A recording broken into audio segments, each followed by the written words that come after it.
Boa noite. Tudo bem com vocês? Meu nome é Gui Rangel e eu sou um futurista. Mas o que é futurismo? Vamos dizer que futurismo é a disciplina que investiga, explora, analisa tendências, possibilidades para o futuro e para o tempo emergente e pós-emergente. Mais do que isso, ele pega e mapeia, ajuda a mapear tendências da ciência, da tecnologia, do empreendedorismo, novos negócios que vão afetar a sua sociedade. E a partir daí, encontra caminhos para inspirar ações positivas para desenhar futuros possíveis e desejáveis. Ou seja, ajudamos a criar o futuro. A ideia aqui, mais do que tudo, é pegar uma citação do grande Thomas Frey, que quando você olha para o futuro, você imagina o futuro, isso muda nossas ações do presente. E mais do que isso, o presente, ele constrói o futuro de uma certa maneira. E olhar para o futuro ajuda a construir o presente. Certo, mas como eu gosto de observar o futuro? Eu tenho uma metodologia que chama Sci-Fi Experience Design. Como nós fazemos isso? Eu peguei a inspiração da ficção científica, que é criar futuros possíveis, e diferente do processo tradicional de inovação, eu pego e ajudo a criar uma narrativa onde o ser humano é o ponto central. Ao invés de só pensar numa tecnologia, o que ficção científica faz? Ela pega e ajuda você a criar uma história onde pessoas reais vivem. Quer que eu use um exemplo para você? Vamos falar, todo mundo gosta de cinema, não é? Então, vou lembrar daquele filme famoso do Tom Cruise, Minority Report, de 2004. O filme foi dirigido pelo Steven Spielberg, que é tradicionalmente um cara muito perfeccionista. E como ele falava de futuro, um futuro de 2054, ele pegou os melhores especialistas de cada área. Pessoas especializadas em veículos, transporte, urbanismo, tecnologias de interação com interfaces, e todo tipo de coisa, eletrônicos. E ele criou um futuro onde as pessoas viviam, as pessoas reais viviam. E isso era tudo muito palpável. Tanto que muitas das ideias que nós vimos há 16 anos atrás ainda são presentes e são benchmarks para a gente desenhar um futuro possível. Quando você pensa naquela interação com realidade aumentada e tudo mais que tinha no filme, inesquecível, nós imaginamos como algo que é real, que é palpável. E tanto assim que ele inspirou criações que estão acontecendo agora, não em 2054. Deixa eu mostrar alguns exemplos para vocês. Por exemplo, veículos autônomos. Ele imaginava que a sociedade já está cheia disso. Estamos chegando lá. Cada vez mais elementos de veículos autônomos aparecem em carros que dirigimos todos os dias. Já existem testes de veículos absolutamente autônomos e logo, logo vamos chegar lá. Propaganda personalizada. Já percebeu que toda vez que você abre o Google, você abre o Facebook, tem informação que está totalmente em linha com o seu perfil? Isso é só uma ideia do que o futuro vai nos trazer, mas estamos chegando lá, usando dados para fazer comunicação cada vez mais relevante para cada um de nós. Residências controladas por voz. Smart homes estão se transformando numa coisa cada vez mais comum, mais presente nas nossas vidas. Reconhecimento facial e óptico. Você tem seu celularzinho com você, já está fazendo isso, já usa isso no banco, está tudo funcionando. Mas interface através de gestos. Você faz 1000 coisas, consegue fazer coisas através de gestos, consegue jogar jogos através da sua interação com essas interfaces. Cada vez mais usando inteligência artificial e realidade aumentada, esses elementos vão se tornar parte da nossa realidade. E mais do que isso, um dos pontos centrais do filme, o que era? Eles usavam 3 videntes para poder prever crimes que ainda não tinham acontecido. Como isso se materializou? Hoje, nos Estados Unidos e em outros lugares do mundo, como a China, estão usando modelos de Big Data e inteligência artificial para prever crimes e colocar equipes de policiais em lugares onde eles estão para acontecer. Já pensou que extraordinário? Aquilo que era um futuro distante para todos nós, já está se transformando numa realidade agora, 30 anos antes de quando se previa. Mas sério, quais são as grandes tecnologias emergentes para a gente? O Ray Kurzweil, que é o chefe do Google Labs, um dos maiores futuristas, ele diz que tem 3 grandes ramificações interessantíssimas que vão influenciar a humanidade nesse futuro. Uma é a robótica. Estamos falando de robôs e inteligência artificial. Segundo, engenharia genética. Mudar o nosso DNA, a nossa característica do ser humano e dos seres que nos rodeiam para melhorar não só a nossa vida, mas a vida do planeta. E nanotecnologia. Pegar máquinas que são microscópicas, que cuidam do nosso corpo, criam coisas, cuidam do ambiente e muito mais. São grandes das tendências. Mas como isso se manifesta? A sociedade antiga ela era muito linear. As coisas elas eram criadas e se transformavam pouco a pouco em elementos relevantes do nosso dia a dia. Mais do que isso, hoje o que está acontecendo é o que a gente chama de disrupção. Aquilo que começa muito pequeno, com pouco impacto, e se transforma em algo extraordinário que muda a nossa cabeça, o nosso jeito de ver as coisas. Então, coisas que eram apenas indícios de mudança, uma coisa simples, vamos dizer como a fotografia digital, ficou por aí por muitos e muitos anos. Até que, de repente, um celular passou a ter isso, de repente, destruiu completamente a indústria tradicional do filme fotográfico. Você consegue imaginar, hoje, você sentar com um device, com uma ferramenta que tira fotos, e você pode compartilhar imediatamente? Os drones, por exemplo, que eram brinquedos interessantes, hoje tem milhões de aplicações. Bacana, posso brincar com o meu dronezinho de controle remoto. Hoje a Amazon, outras empresas estão fazendo projetos de entrega via drone, estão usando eles para poder ajudar pessoas em áreas onde tem uma calamidade, tipo um terremoto e tudo mais. Os exércitos usam isso, pessoas usam para mapear, para poder cuidar das plantações e tudo mais. Os drones se transformaram em algo relevante que está mudando completamente a cara do nosso mundo. E muito mais do que isso, a impressão 3D que está transformando em algo que era um simples objeto de curiosidade, onde você imprimia pequenos objetozinhos de Star Wars, umas canequinhas, hoje se usa para produzir motores, para produzir turbinas de foguetes e tudo mais, e à medida que vai ganhando escala, vai revolucionar completamente a maneira que nós lidamos com o nosso mundo industrial. Então a disrupção tem essa capacidade de sacudir as fundações, e cada vez mais elementos como esse vão fazendo parte da nossa realidade. E como que acontece isso? O início é sempre muito lento. Eu estou usando aqui como exemplo o sequenciamento do genoma humano. A primeira vez que fizeram isso, demorou 13 anos. Custou 3 bilhões de dólares. Hoje, em 2020, você consegue fazer o mesmo sequenciamento para você, que vai te ajudar a prever doenças genéticas, um pouco de como seu corpo se comporta e um monte de outras características, em apenas 1 hora por 100 dólares. E em 2025, esse mesmo processo vai custar 2 dólares, vai ser feito em 1 minuto. A democratização do conhecimento do nosso patrimônio genético. Outro exemplo, armazenamento de dados. Isso está próximo para a gente. Em 1980, um hard disk de 20 gigabytes custava 1,7 milhões de reais. Quase 2 milhões de reais por 20 gigabytes, ocupava quase uma sala inteira. Eu peguei um trem outro dia e tinha um vendedor vendendo um SanDisk desses 20 GB. Aí, R$10. R$10. Você comprava 2, era 15. Isso é disrupção, isso é exponencial. A mesma coisa quando você olha para os chips de computador. Nos últimos 30 anos, a performance deles aumentou 3.500 vezes. O consumo diminuiu 90 mil vezes e seu custo diminuiu 60 mil vezes. Para você comparar isso com um elemento da cultura linear, que é o carro, que teve muito pouca inovação nos últimos 100 anos, se um carro seguisse o mesmo ritmo de inovação, ele teria uma velocidade de 400 mil km por hora. Imagina o número de pontos na sua carteira com isso. Mais do que isso, o consumo dele seria 800 mil km por litro. E ele custaria 12 centavos. Isso é exponencial, isso é disrupção. Para ter uma ideia, a gente perde a noção. Acho que um problema que o ser humano enfrenta na sua maneira de ver o futuro é que nós somos míopes. A gente consegue só ver o que está muito próximo. E a gente perde o senso de transformação. A gente não consegue ver todo esse processo. Então aqui está um exemplo que vocês podem ver. É um vídeo do robô Atlas, da Boston Dynamics, que é uma empresa que trabalha com robótica. 10 anos atrás, o robô deles, quando andava, parecia a gente saindo de uma festa da firma. Hoje, olha o que o Atlas é capaz de fazer.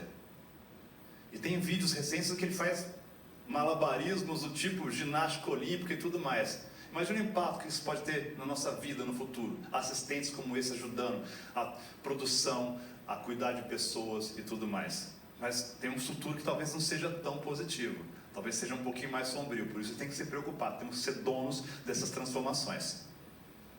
Para você ter uma ideia dessa transformação, isso aqui é o que aconteceu com os veículos autônomos. 16 anos atrás, o Departamento de Estudos Avançados do Departamento de Defesa americano fez uma competição para desenhar um carro, um veículo autônomo. As maiores universidades americanas participaram. E o objetivo é fazer os carros dirigirem por um percurso de 240 km. A Carnegie Mellon foi que teve o melhor resultado.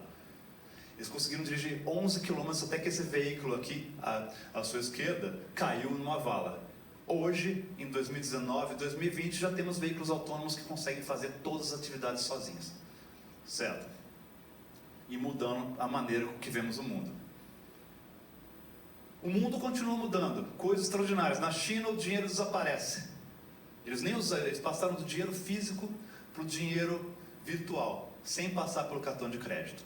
Olha que coisa extraordinária. O que vocês estão vendo aqui são mendigos pedindo esmola. Eles têm um QR Code e faz uma transferência via WeChat, que é o equivalente do WhatsApp, que tem uma grande penetração lá na China e na Ásia como um todo. E aqui do outro lado, temos o que mais? Impressão 3D. Turbinas de foguetes, casas sendo impressas por impressoras 3D e órgãos humanos, entre muitas e muitas outras coisas possíveis que estão aparecendo.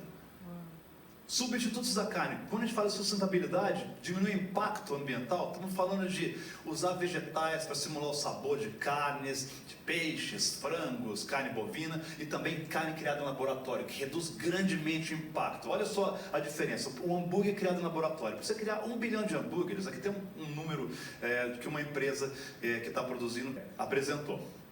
Para produzir 1 bilhão de hambúrgueres precisaríamos de 3 anos, 1,2 milhões de vacas e 8.600 km² de terra.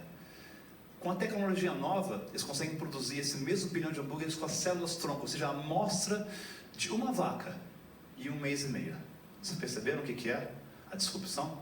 E a inteligência artificial tem um impacto muito grande em tudo que fazemos.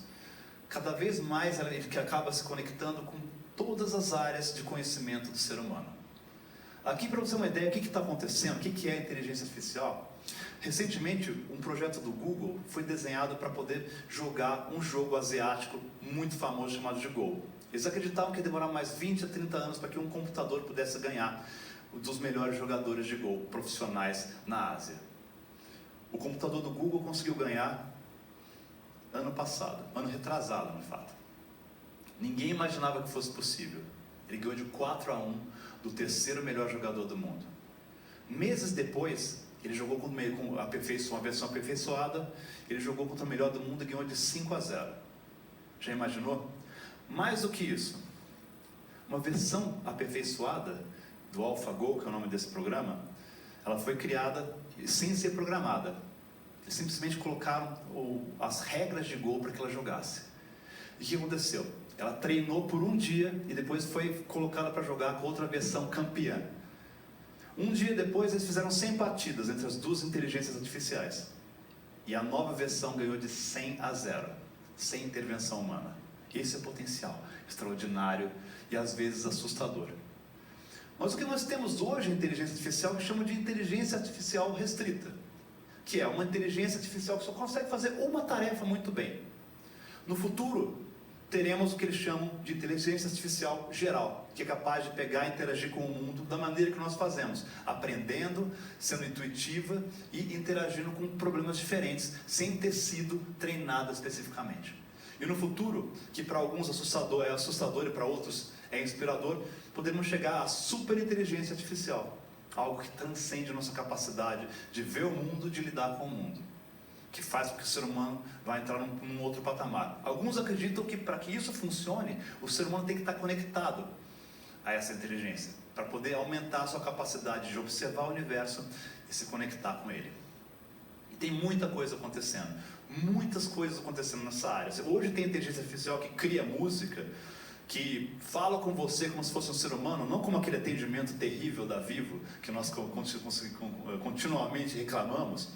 Cria linguagens não humanas para poder ser mais eficiente. E no futuro, vamos ter muito mais. Ele vai ser o guru do marketing que vai ajudar as marcas a se conectar com tudo. Então a ideia é que a inteligência artificial pode ajudar o crescimento econômico do mundo. Vai acabar com muitos empregos, vai criar novos empregos. Mas a nossa tarefa nesse processo é de ser dono dele. Porque o futuro do trabalho está na gente se reinventar. A gente olhar para isso e ser dono dele.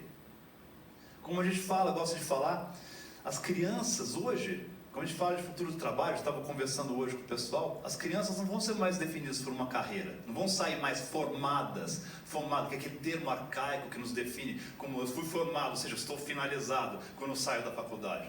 Nós vamos ter múltiplas carreiras, muitos empregos, e não vamos ser mais limitados a uma coisa só. Um número que é assustador é que 6 dos 10 empregos mais procurados não existiam 10 anos atrás. E outra coisa, eu gosto de falar também que os únicos empregos que não correm o risco de ficar obsoletos são aqueles que ainda não foram inventados. Não tem muita coisa acontecendo, o ser humano se transforma, o ser humano evolui, nos conectamos com a máquina, nos aperfeiçoamos, tornamos esse processo de conexão com o mundo cada vez mais profundo, mas ao final das contas, somos pessoas. E a grande ideia nossa é nunca perder a capacidade de maravilhamento. Eu morei no exterior há muito tempo, morei no Oriente Médio, e eu lembro que uma coisa que me acontecia, quando eu cheguei lá, eu dirigi pelas ruas de Dubai, onde eu morei, eu via as placas de trânsito. Sério, era maravilhoso isso. Eu via lá aquelas coisas escritas em árabe e falava, nossa, olha onde eu cheguei, olha onde eu estou, esse lugar tão exótico. Mas aí vem a natureza humana. A natureza humana se acostuma com o extraordinário. Chega uma hora que isso vira só um ruído de fundo. É business as usual, como eles gostam de falar lá na gringa. E se você me perguntasse alguns meses depois se as placas de Dubai são escritas em árabe também, eu não ia lembrar. Isso é uma coisa que a gente chama de odd paradox. É que quando nós adotamos uma coisa nova, uma tecnologia nova, ou uma coisa nova na nossa vida, ela para de ser relevante. Por isso, é o grande risco para nós, é não olhar para o extraordinário que nos cerca. A ciência, a tecnologia estão mudando o mundo e nós não estamos percebendo. Então, o grande ponto de inflexão para a gente é sermos donos do futuro. Em vez de meros espectadores, temos que ser protagonistas. E esse é um grande risco de não olhar, de deixar que a nossa miopia nos deixe de lado dessa transformação. Temos que ser parte dela, não só vítimas dela. Porque é isso, a gente perde essa noção. Olha que essa imagem ela é muito explicativa. Está vendo esse cara com todos esses elementos? Aqui, todo gravador, videocassete, 1000 coisas, calculadora, tudo isso está nas nossas mãos. Mas quando você carrega o seu celular, você lembra disso? Esse elemento extraordinário, esse instrumento extraordinário que transformou nossas vidas? Não, nós reclamamos da duração da sua bateria. Por isso temos que abraçar o futuro, não ser como os luditas, aquele grupo de pessoas que no começo da Revolução Industrial lutavam contra as modificações que aconteciam no seu modo de vida. Temos que olhar para o futuro, mas transformá-lo à imagem que nós queremos, não aquela imagem acidental que acontece quando as coisas se movimentam fora do nosso controle. Para ter uma ideia, é o seguinte, o Jeff Bezos, ele criou um projeto, investiu num projeto chamado do 10,000 Year Clock. É um relógio que foi desenhado para funcionar por 10.000 anos, muito mais do que a duração da vida de qualquer um de nós. Mas qual o propósito dele? Ele faz um clique a cada ano. Os braços do relógio só se movem a cada 100 anos. E o cuco dele só aparece a cada 1000 anos. A ideia é que nós percebamos a passagem do tempo. E olhemos que as nossas decisões hoje vão ter grandes reflexos no futuro. E a pergunta é, será que nós vamos ser grandes antepassados para aqueles que virão? E dentro desse processo, quem que eu vou me transformar? Quando eu olho para toda essa multiplicidade de possibilidades que estão à mão, quem que eu vou me tornar? Por isso a gente tem que olhar para dentro, olhar para tudo que nos acontece ao nosso redor e buscar a resposta que é, qual é o seu extraordinário? Quem eu posso me tornar? Obrigado.